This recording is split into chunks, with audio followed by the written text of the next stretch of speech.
Hello, I'm Selin Karacehennem. Welcome to the channel that listens to your troubles on YouTube. What are the qualities to look for in a man for marriage?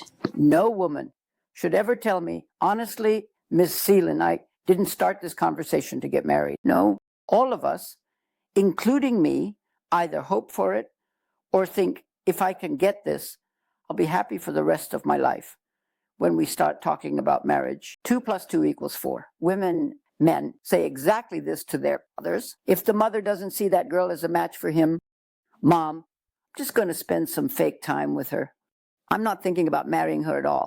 I already told her from the start that I wouldn't marry her. All the girls are laughing at all of this. Ha ha ha.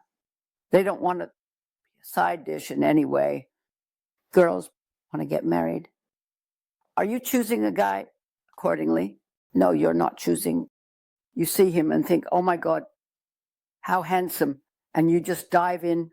But the guy is like this, but the guy is like that. You don't even look at them. Or you're using your logic. I love this anyway. The best thing is that you think, let me get this one, and then I'll be comfortable for the rest of my life. Once you looked at a man, 4 of you met somewhere, don't even think about spending the night with him. Oh, Miss Selin, what century are we living in? Really? Of course, if I don't do it, he'll find someone else and go with them. I need to make the most of the opportunity, have and impress her. No, it's the opposite. First of all, if possible, you should be in places where you can find the type of people you're looking for, the kind of appearance you want. So while looking for A, you won't go live in Z. You can only find those in Z. If you want A, have to look for ways to climb up to it. Doesn't that work either? So a place in between, like your school, is a good place to meet people, especially university. High school is too early. Plus, if the place you work only deals with women and it's a scene where people you would never look at are coming and going, then you won't go there if you're not thinking about reaching out to someone or marrying them. You should go to places where you can meet people just for these kinds of things. I don't want you to find someone from outside, from the street or from the internet. Don't tell me that, but Ms. Selin, not everything has to go badly between people. What beautiful marriages there are. This is the way to meet. If you think you can only open up to the world like this without leaving home, can't find anything to say, it's a matter of chance. You might meet a really good guy, or someone who's not worth it, or someone who misrepresents himself. He won't show he's T, he'll show he's A. But how will you believe he'll show you he's A? Because he knows you want A. But how are you going to believe these things, especially if you're not in the same city? If you're in the same hometown, then it's a matter of chance. If you're willing to take that risk, I can't interfere. But if you ask me, I say no. It's a principle.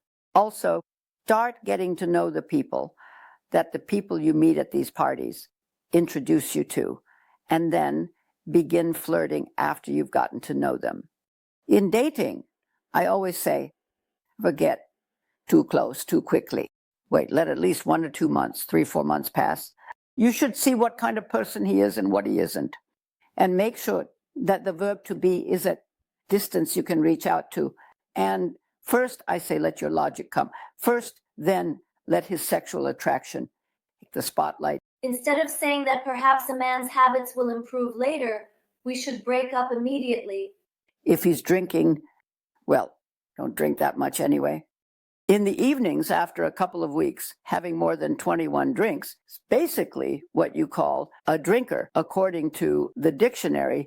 But darling, doesn't become a habit. It doesn't get excessive in one place. It's not causing a problem anywhere. It begins like this. This drink doesn't stay the same in the bottle. Over time, it can leave you. Or, well, I have this meeting today. I can't come. Have things to do. Stay away from those kinds of people. Stay away from those who say, we'll talk later. That's definitely not right. So stay away from those who put you off with things like, we'll talk later. This is definitely not true. Determined people find a way. Avoid those who rush intimacy. Plus, Stay away from those who want to have sex with you too much from the very first day. His only concern that day is to get the honey from the flower like a bee. Don't tell me that your broken heart doesn't concern them.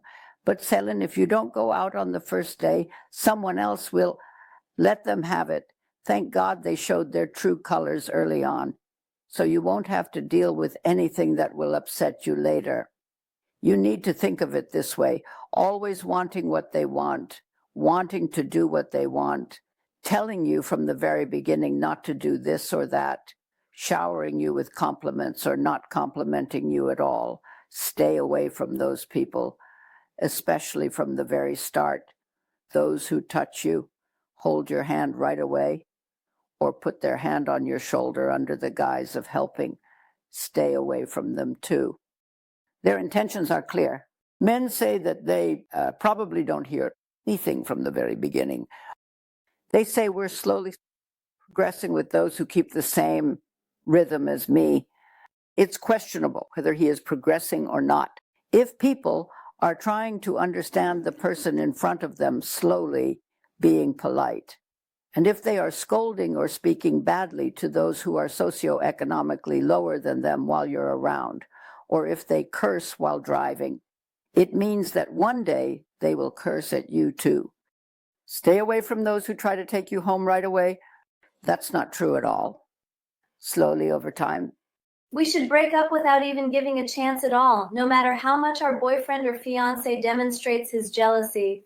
He took you somewhere, and if he wants you to sit with your face turned towards the wall, or if you're walking and involuntarily looking around, he's immediately asking, what did you like? Do you know them? Or is there an event somewhere that you're looking at? What's going on? You've fallen for the guy. Why are you looking? I'm saying these things from a woman's perspective because you're talking about your boyfriend. If you're married, who opened this curtain at home, you can't even go to the grocery store down the street.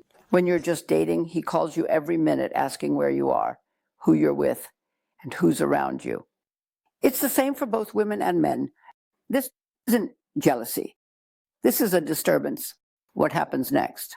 You can't guarantee them in any way. Oh, he loves me so much, that's why he's doing it. No, this isn't love. This jealousy, this selfishness is all about trying to establish complete control over you. And later on, it can turn into real emotional and psychological issues as things progress.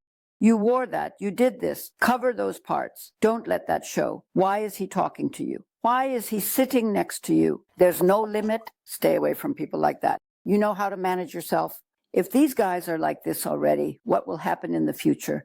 I can't think. Subscribe to my YouTube channel.